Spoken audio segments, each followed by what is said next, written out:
YouTube, Japanese Tele Week continues. This is not the guitar that I'm going to play, but I looked it out. So this is a Ibanez, or no, it's an Antoria, but it's still in the Ibanez catalogue as model 2352, is it? Which is also what? This is also a model 2352 CS, or custom, so a bit different. I should probably do a comparison video of the two. This one kind of needs a refret, I think. Although, every time I look it out thinking it needs a refret, actually, it seems to work.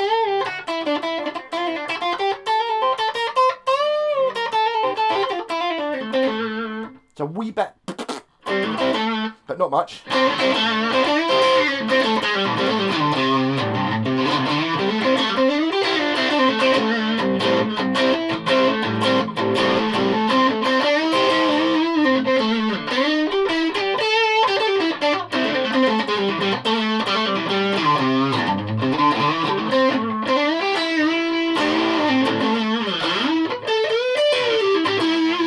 This might be actually why I found the new CSL one so immediately comfortable and easy to play, because I forgot I really like this guitar.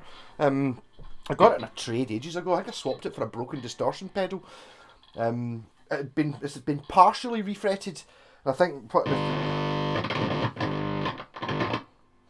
what I think's happened was they started refretting up here, and they've replaced the first 4 frets one at a time, and then realised, oh, this is really hard and it's going to take ages. What I'll do is I'll just replace the ones down at the bottom, the first 3, the ones that have got the divots in them from the cowboy cards. So that's what they were. So basically when I got it, these 3 frets were full height. These ones are all the original frets that are all really low, and then these 4 were full height. So I've just basically filed them down like mad. They look like metal bars. But the guitar appears to be working. It also didn't have any original pickups. And there was a hole cut here badly. It looked like someone had cut it with a kitchen knife or something like that. And I thought, oh, I'll just put another scratch put on it, but it's not the right shape. One of the differences between this is I think the model continued going exactly or very similar to what it is. You can sometimes these things change. It's got this metal truss rod cover. Sometimes things like that sometimes change, but it's got like a weird bridge that's kind of this shape. It's the same shape as the ashtray thing, and my thinking is the Japanese had a photo of a telly, but maybe it wasn't a very good photo, so they didn't realise the bridge was meant to be square in below the ashtray clip-on thing. I don't have the ashtray. The saddles look mental. See, they're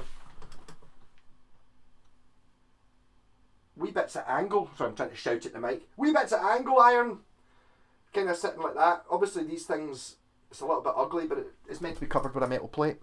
These pickups, which actually I noticed as well, which is the same as, see, if you look at a normal telly, the screws that hold the pickup in, 2 on the bottom, here, 2 on the bottom, 1, 2, and then 1 on the top.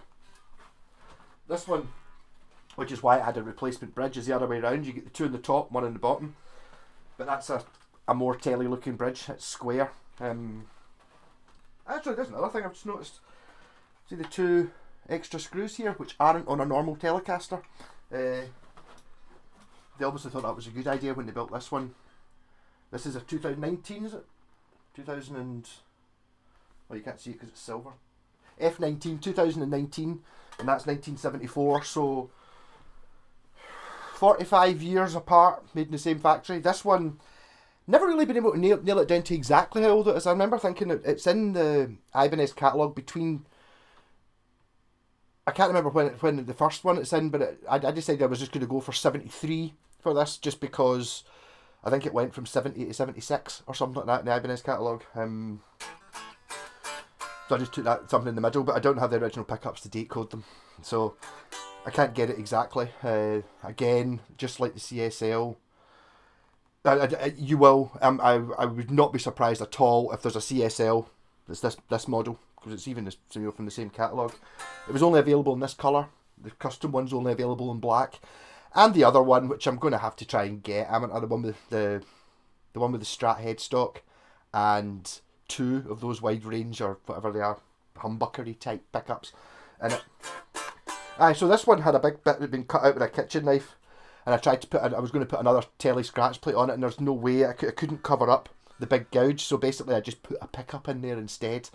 I didn't notice that a normal tele pickup didn't fit in this, but I didn't notice the screws were on the wrong side, so I basically made a plate. These are from, I replaced the pickups in my pal's Fender Mexican Dual Sonic guitar. I think I put Hot Rails in it, and these were the ones that came out of that. I just thought they looked cool.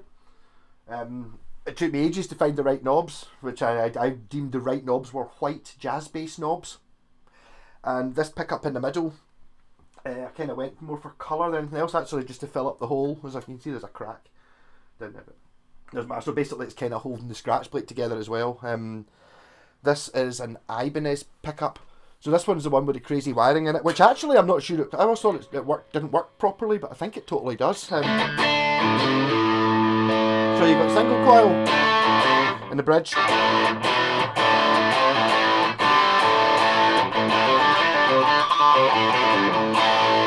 I'm just choosing to use the rat pedal. Why not? Because I always use it.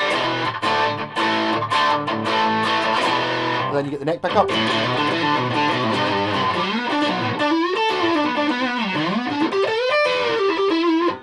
Sounds pretty good to me.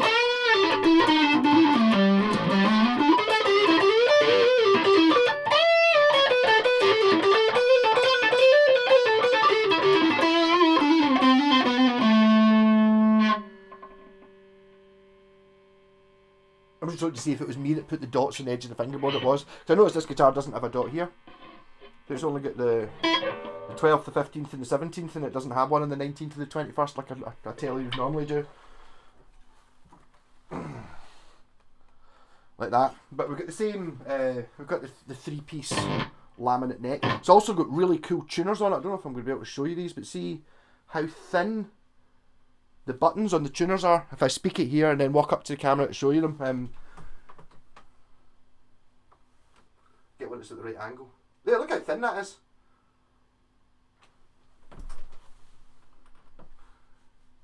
You can see the laminates there. So it's 3-piece, 1, 2, 3, then a bit stuck on there. They always seem to use a different piece so you can see that it's stuck on from the front. Very similar logo to the CSL. That's glittery mother of pearly stuff, which I assume is just a sticker. I don't really. It might be recessed. You know, like I don't know. I think it's just a sticker.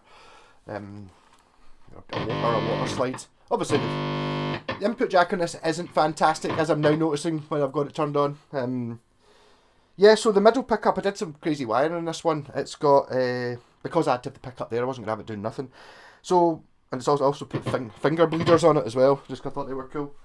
The wee metal pointy things there to tell you when you're at a full bung.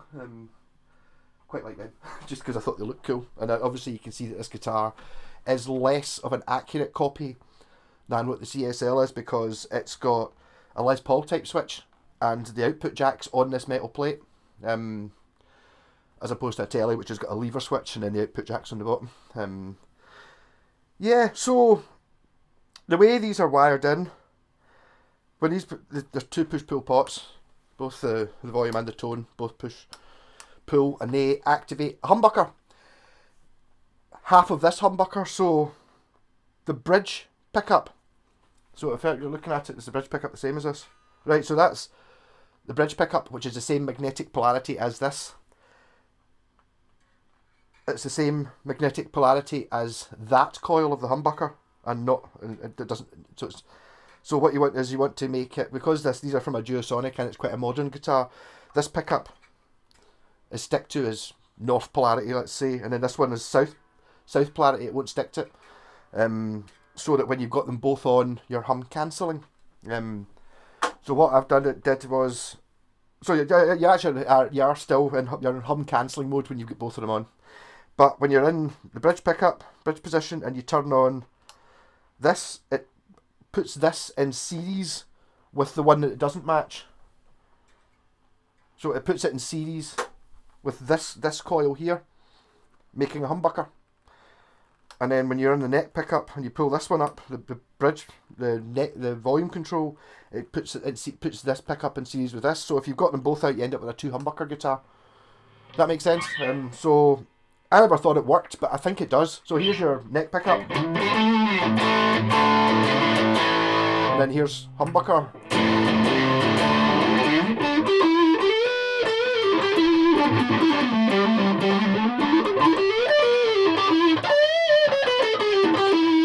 Single coil. Which does sound like a single coil.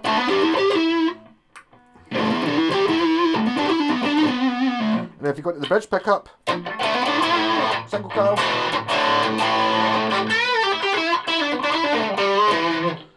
Humbucker. Single. Humbucker.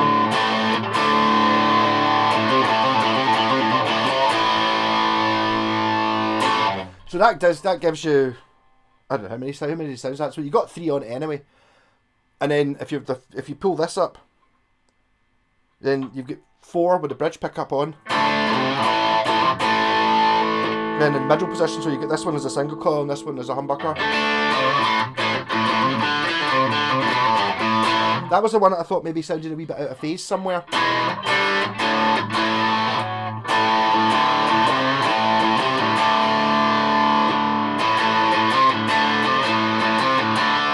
Maybe it's just you're taking the sort of slight muddiness of the humbucker and then adding in a single coil, which is giving it more clarity. I think that may be just actually what's happening. Yes, I could be doing it on the clean sound, but nah, it'd be too easy. And then so if you do it the other way around, you can have the neck pickup as a humbucker and then the bridge pickup. So neck pickup as a humbucker. Makes less difference when it's there.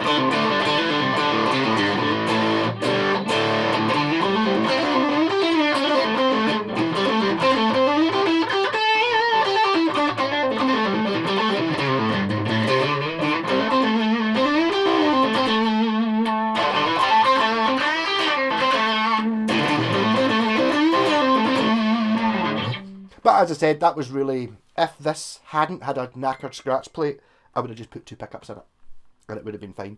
I've got a feeling actually, looking at it, I think I might actually have bits of the original pickups left. I think they were Maxons. I don't remember seeing date codes on them, but it had it wasn't a tele pickup, it was in the bridge. It was like half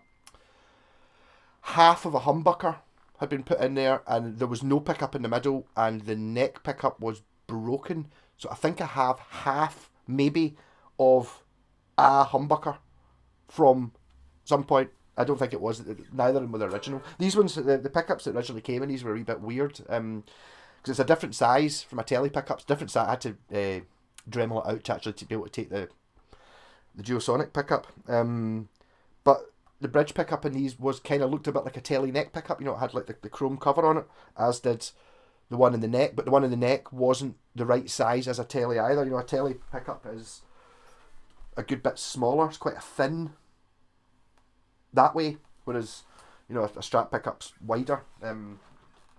So kind of, as I said, not as accurate a copy. This was more just a Telecaster style guitar, but I think by the time they got a few more years into it, when they brought out the other range, the CSL one, the custom, they just copied the Fender one much more than what this is a copy of. Maybe they thought, I sod it, who cares? But I mean, it's an awful good guitar for what it is. It's actually much, much better. That's why I'm doing this video on it now, rather than it wasn't even intended. I just picked up because I thought I'd have it in the wall because I've got the new one. So I suppose I'll try it with some clean.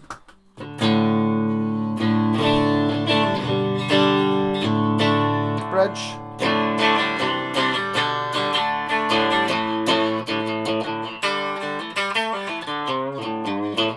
Look at the string tree on it as well. See that? It's like it's a different design. The one on the CSL is just a copy, it's just a normal looking string tree.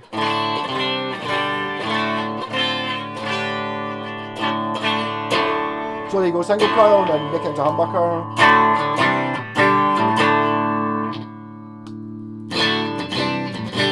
Middle position, 2 single coils. I mean, pretty good sounds from the two of them. I do like the Duosonic layout on a guitar anyway. 2 single coils. It gives you 3 useful sounds, but I always feel that 2 humbuckers is kind of, when you've got 2 humbuckers on, kind of, what's the point a little bit. There's lots of Les Paul players out there who argue that point, but I mean, hey, they like Les Paul, so I don't value their opinion. And then neck.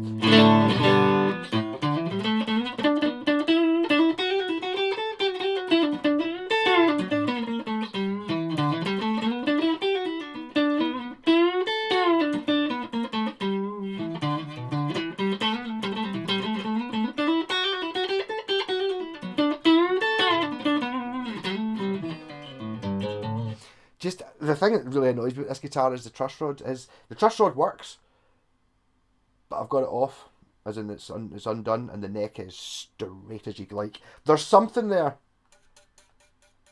So it wouldn't make that noise if there was nothing there. See, there's nothing between there, but if you've got that, there is something. Not as much as I want. Midgie's bow here off there, and I think under this thing it's even. It's nothing. It's really annoying. And when I got the Tele Custom, and I tried to, it was the same. I was like, oh god, the neck's totally straight. Scott, we find the truss rod, and it was like we couldn't get the truss rod to turn. So but when I came home, we put 3-in-1 oil on it, and when I came home and I used an Allen key that I'd cut down with an angle grinder to fit better into the socket. It was like, oh, here we go. Don't want to break it, and it turned. Took a wee bit more pressure than you expect, so it is working, and then it brought it up, and the relief's absolutely perfect.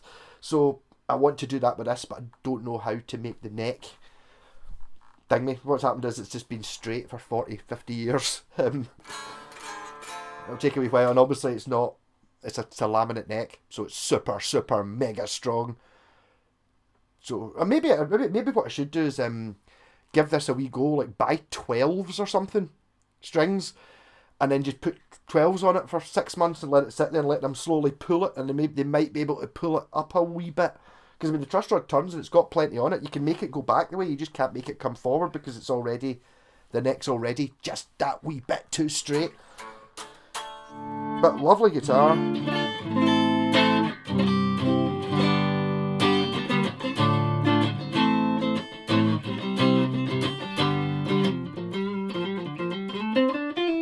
It's just that wee niggle, you know, that thing when you know about something. I know the neck's too straight and it needs a little bit of relief. A lot of people wouldn't notice that.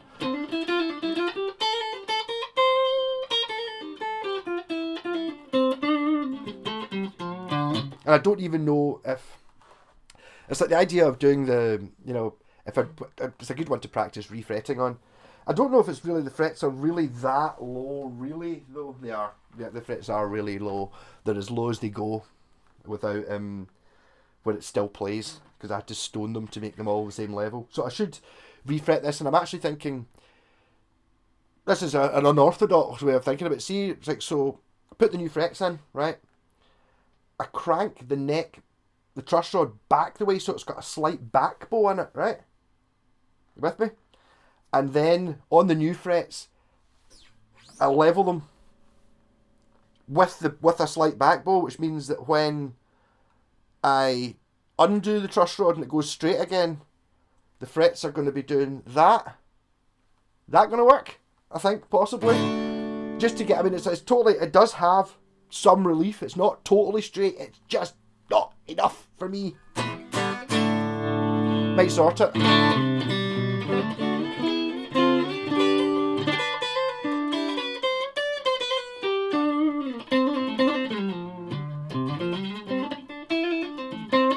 There's not enough meat left on these frets. And actually looking at it, I don't think these are the original frets that are in it either. I think it's been refretted twice.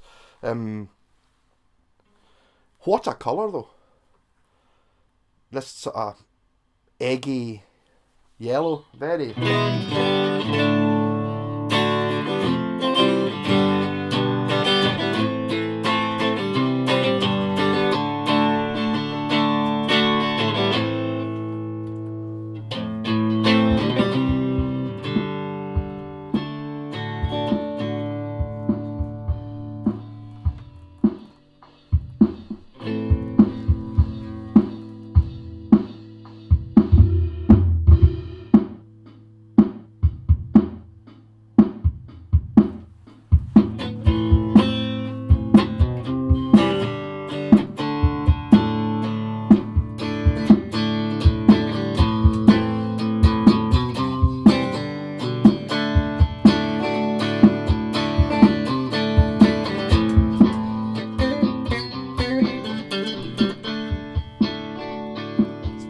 playable, isn't it?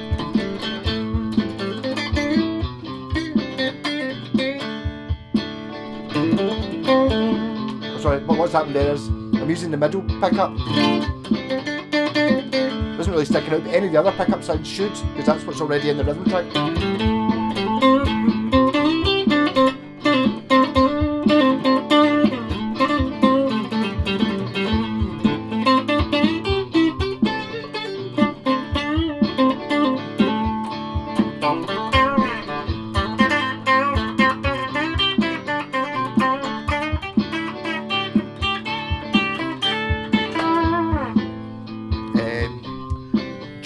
Joyo US Dream pedal for distortion.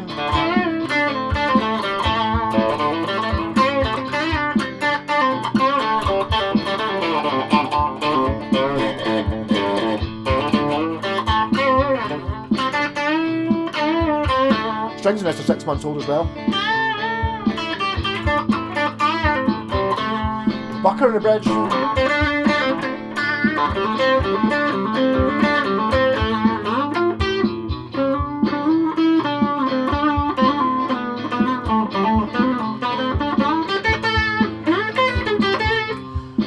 Neck humbucker.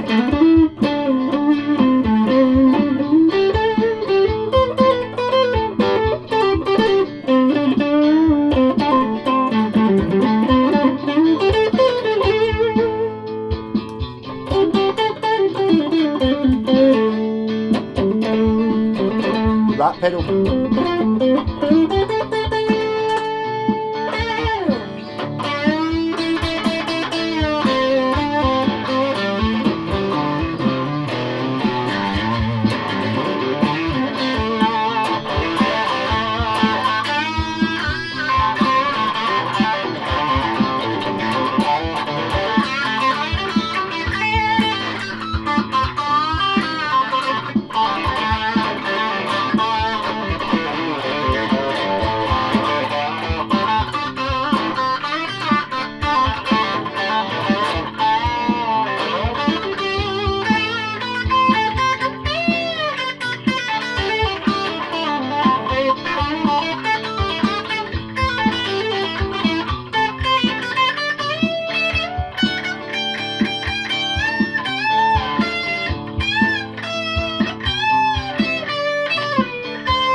Bucket of that one.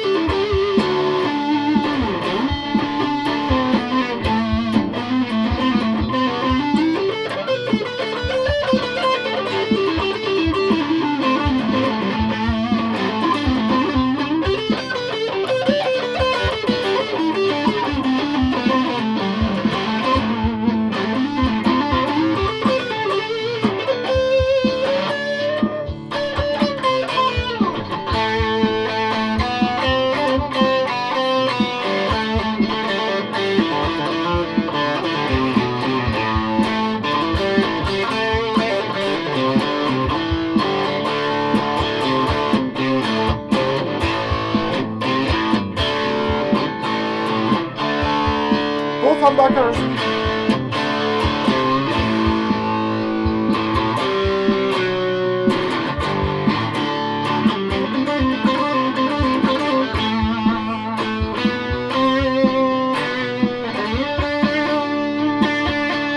It's a Creedence song.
Also, I mentioned on the video of the CSL one the other night, there's a funny thing going on here where this bit here is much squarer than on normal guitars. It's the same on this. I think this might be earlier than that one because it doesn't have this extra dot on it. I'm going to have to look up the catalogues now and see if they've always got that dot or when these extra 2 dots appeared, because this neck is much more worn than this one. This one's got slightly sharper edges, but that's because this one's worn down by hand. I think it might actually be exactly the same neck. If you get one from the same year, so I think a 1974 one of these, it's just the same. It's exactly the same neck. This truss rod cover's a bit different, but yeah. So this was not what I planned at all. Literally, I pretty much picked up the wrong guitar. I was going to compare the modern, the FGN, which is a same factory but new, with the old one. But I'm quite pleased with this one because now I'm sitting there thinking the humbucker pickup in that, well, on the original Fender's called a wide range, right? And to me that sounds wide range. Oh, it's like, well, I'm making a humbucker out of that, and that's quite wide. So I wonder how similar that sound is to that, to the wide range, because I'm making a humbucker. It is quite noisy. No, it's on with the, yeah.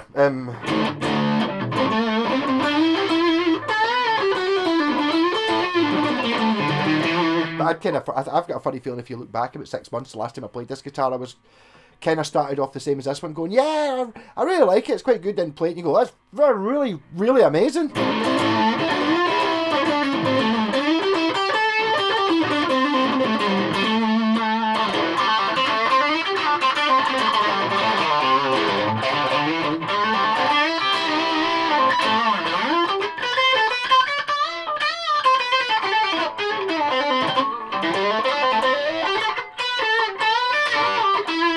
So anyone's got one of these with a different brand on it, stick it in the comments if you could. That'd be awesome, because there's different brands. There's definitely an Ibanez one, exactly the same, says Ibanez on it. There's definitely an Antoria one. I've never seen one, but I'm going to assume there's a CSL one. I've seen a Columbus. I did see on one of the Vintage Japanese a couple of years ago Facebook page, and someone had one of these that didn't have a brand on it. They said, oh, I wondered what brand this guitar is, and you can kind of tell. There's giveaways, it's like basically, has it got this funny shaped bridge? Has it got like a Les Paul switch and the output jack on this metal plate? And has it got this metal truss rod cover? It's this guitar. Pretty much. Regardless of what it says on the headstock. It could have been modified over the years or whatever, but if it's got these bits on it, then it's this guitar. Same with, I was looking at this one, you're looking at going, oh, is that the same one? Is that the same one? It's like, there's telltales. That truss rod cover is not normal. So basically, I think if you've got a Tele that's a Tele custom, it's got that it's this one. Even that the Ibanez Silver series that was this guitar. I know this because I played it and stuff like that. It had a bullet truss rod though. Actually, what Scott was saying the other night is talking about the bullet truss rod. If you don't know what a bullet truss rod is, I'm going to pick that without knocking anything else over. Yes, I am. That's a bullet truss rod. It was a thing when the Fender did it in the 70s. So basically it means you can see where to put the Allen key. Scott's like, but a bullet truss rod's just the nut on the end, and it's like, well, no, it totally is. It's like, I'd never really thought about it. But yeah, I mean, it's just the bolt that goes on the end in it. There's nothing else different. Rather than having a wee short bolt with an Allen key on it, you get like a longer bullet-shaped one with the Allen key in the top that sticks out. So I wonder if you can actually just buy bullet truss rods, and I would probably fit them to quite a few guitars My favourite one, they're a wee bit ugly. My favourite one's this Roadster actually, which does have a bullet truss rod to the point of, oh, but you can't see it. But see, if you look at it, it's just there. So it's like a short bullet, but you can actually see where to put the Allen key. So not so much it's difficult to see that makes it annoying. It's the fact that it's difficult to see where the Allen key is. So other people, not me, other people go, oh, try and stick the wrong one in. Oh, it sort of fits, and then it rounds the hexagonal bit. So if you're going to try and adjust a truss rod, I actually said this to a guy about a Washburn wing this morning. It's like, don't try and do it with a socket set. Don't try and do it with pliers. Just buy the proper truss rod thing. It was like, especially if it was a Washburn wing series, so an expensive and classy guitar, that when you ground that fucking truss rod and mash the head of it, it's not going to work.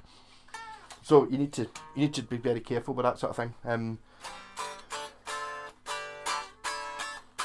I just want to play this more. I love it.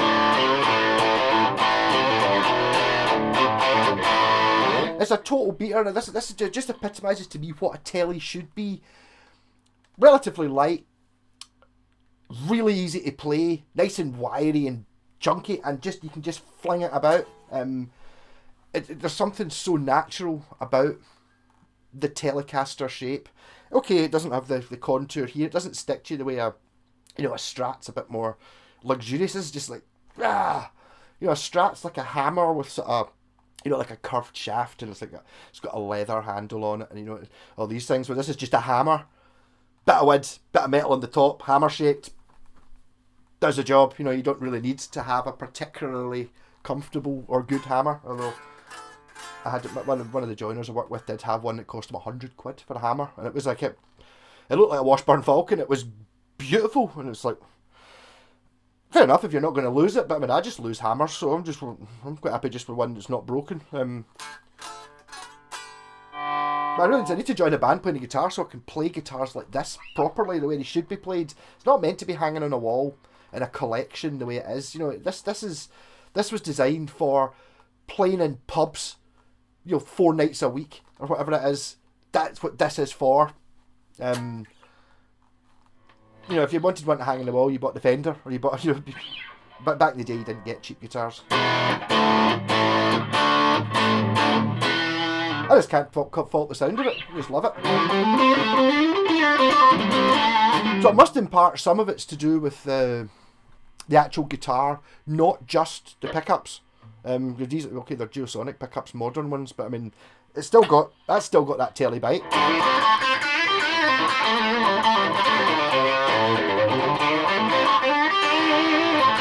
And that's a telly, that's not a Strat.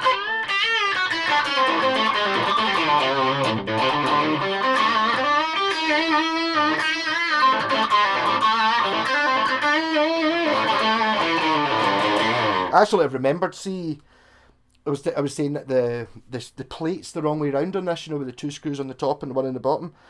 I couldn't remember how I got this to fit. I remember now what I did was I cut up a brass plate from a broken pickup, like it was a humbucker, and I angle grinded it into the shape of a Telecaster base plate, and then super glued it onto the back of the pickup.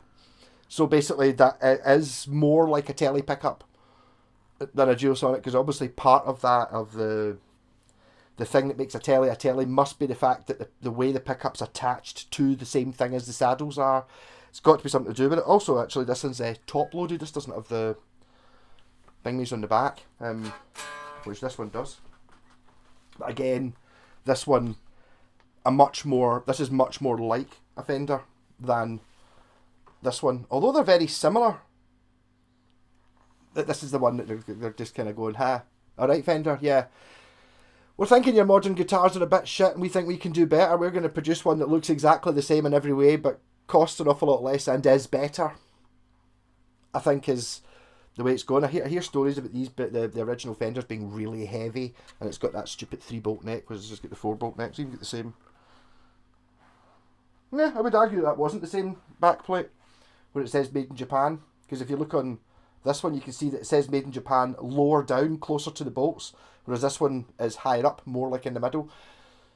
Yeah, this one also doesn't have any contours on it at all.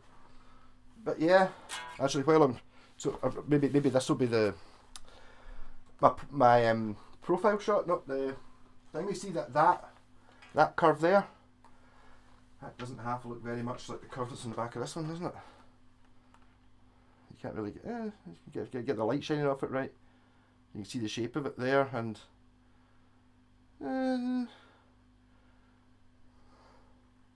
very difficult. But there you go. So there's my profile shot of Japanese telecaster collection, all made by the same factory, various times. And I'm going to have to stop this video so it's not going on all night. I've got a gig tomorrow night, so the video you see tomorrow night, I don't know, it might just actually be another Japanese one when I'm playing the telly. I also want to compare this one to the CSL with that neck pickup.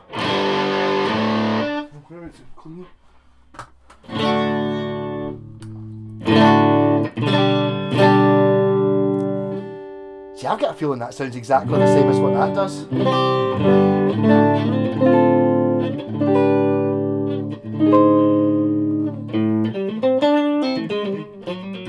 Because I mean, it is really bassy and stuff, but you can totally hear all the notes. It's very clear.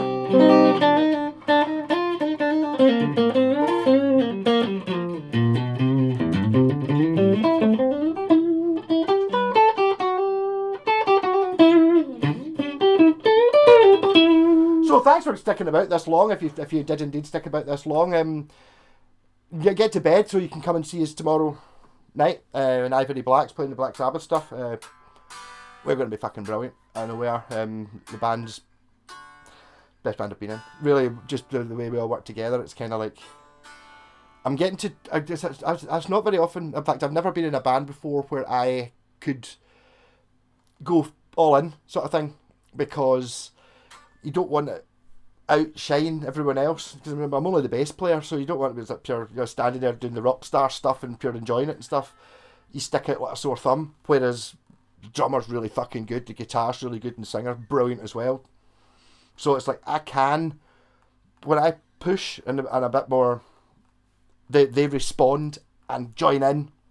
So it ends up working really well. Whereas if you're in a band where you push and everyone else goes, oh, I've been a pure dick again, I'll just stand back at the back and just. It's not rock and roll, is it? Rock and roll is, hello, look at me! On the bass, woo! Yeah, so I'm looking forward to a 2 kebab night. I'm not going to drink. I might take a wee half bottle of bucky because I've got to drink. Because there's a low emission zone, I can't take the car in. So I'm just going to, there's a wee bit of a risk with the bass amp. But the other band's a Rory Gallagher tribute, and he said I could use he's got a Marshall with 2 15-inch speakers, so that's going to be fine. Rory Gallagher sound. And you know, the objective within a 3-piece. Well, I suppose technically we're a 3-piece as well, even though we've got a separate singer. But big bass sound, need lots of it. None of this stands at the back going a boom, a boom, a boom, boom, boom, boom, boom. Oh no, can you hear me? Hold on, I'll turn down a wee bit. So hopefully that with fuzz pedal, it'll be my Sabbath sound. 40 minutes. Rock on. Sorry, I was a bit talkative today.